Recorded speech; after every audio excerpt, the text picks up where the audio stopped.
All right, here's a wild thought for you. What if you could sit down and have a real conversation with yourself? I'm not talking about just thinking in your head. I mean an actual interview with a digital twin of you, one that knows your work, your thoughts, your writing style, all of it. Well, today we're diving into a pretty amazing project where one greeter did exactly that. No, really. Just pause for a second and think about that. What would you even ask an AI version of yourself? What kind of uncomfortable truths or blind spots might it bring up? This whole idea, it sounds like something straight out of a movie, right? But it's not science fiction anymore. It's happening right now. And that's pretty much the exact thought that hit creator Clemens Wan. He saw someone else doing something similar, and it just clicked for him. He was like, hey, I can do that. And just like that, with that one simple thought, a whole project kicked off. A series of interviews with his very own AI twin. Okay, so first up, where did this idea even come from? This wasn't just some random experiment that popped into his head. It was actually a direct response to seeing something that, just a little while ago felt like it was only for the super rich tech gurus. So the story goes, he saw an AI interview that LinkedIn co-founder Reid Hoffman posted. Now, for most of us, the reaction would be, wow, that's cool. But Clemens' reaction was totally different.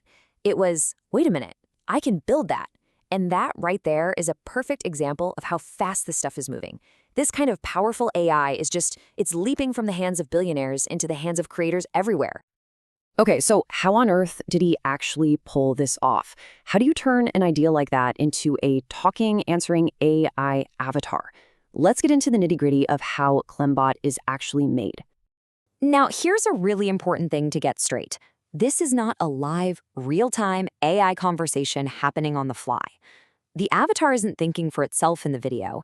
Instead, what Clemens did was create a super clever and really efficient production process. He's not trying to trick anybody. He's showing a practical way anyone could create this kind of amazing content. And here is that process, broken down into 4 simple steps. First, he trains a custom GPT on his own data, all his public writing. Second, he writes a prompt, basically just asking it a question. Third, the AI spits out a response, written in his style. And then the final step, he takes that text, plugs it into a tool called HeyGen, and poof, out comes the talking avatar. It's a surprisingly simple and repeatable workflow, right? So what is Clembot, really? At its core, it's a custom GPT agent. But the secret sauce, the thing that makes it his, is the training data.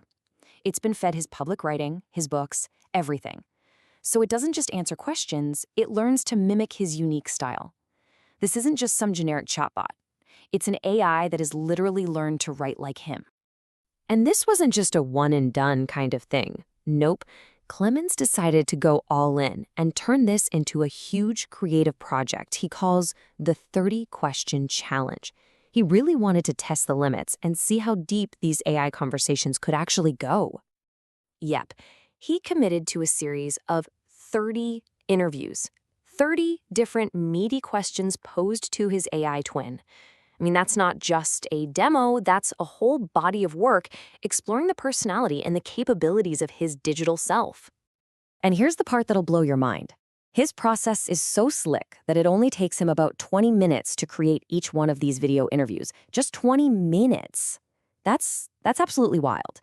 It just proves this kind of AI-powered creativity isn't just possible anymore. It's actually becoming downright practical. All right, so we get the process. We know how he makes them. But what is he actually asking his AI self? Because this is where the project goes from being a cool tech demo to something much, much more, like a deep philosophical dive.